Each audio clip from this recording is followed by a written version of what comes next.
चिड़िया का सच्चा दोस्त। गांव में एक गरीब परिवार में एक छोटा लड़का श्याम रहता था।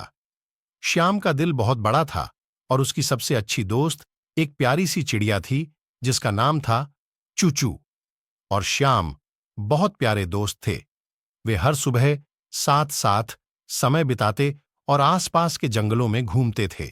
श्याम के परिवार की आर्थिक स्थिति बहुत खराब थी। उनके पास खेत तो थे, लेकिन फसल बहुत कम होती थी। श्याम की मां बीमार रहती थी और उसके पिता दिन रात मेहनत करते थे। श्याम हमेशा सोचता था कि वह अपने परिवार की मदद कैसे कर सकता है। एक दिन श्याम और चूचू जंगल में घूम रहे थे जब उन्होंने एक चमचमाती चीज देखी। नजदीक जाने पर उन्होंने देखा कि वह एक चमकदार पत्थर था। श्याम ने वह पत्थर उठाया और उसकी चमक को देखकर उसकी आंखें चौंधिया गईं। तभी चूचू बोली, श्याम, यह कोई साधारण पत्थर नहीं है, यह एक जादुई पत्थर है। श्याम ने उत्सुकता से पूछा, इससे क्या होता है? चूचू ने बताया, इस जादुई पत्थर से तुम 3 इच्छाएं मांग सकते हो। श्याम की आंखें खुशी से चमक उठीं। उसने तुरंत अपनी पहली इच्छा मांगी, मेरी मां स्वस्थ हो जाए। जादुई पत्थर की चमक और तेज हो गई और श्याम के घर जाकर देखा तो उसकी मां बिल्कुल स्वस्थ हो गई थी।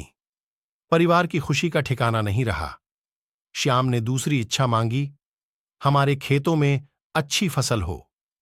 अगले ही दिन उनके खेत लहलहा उठे और फसल इतनी अच्छी हुई कि पूरे गांव में खुशहाली छा गई। अब तीसरी इच्छा के बारे में सोचने का समय था। श्याम ने बहुत सोचा और फिर चूचू से सलाह ली। चूचू ने कहा, क्यों न हम यह इच्छा पूरे गांव की भलाई के लिए मांगें?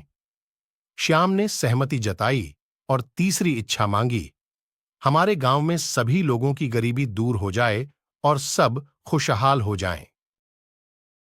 जादुई पत्थर की अंतिम चमक के साथ ही गांव में चमत्कारिक परिवर्तन आने लगा।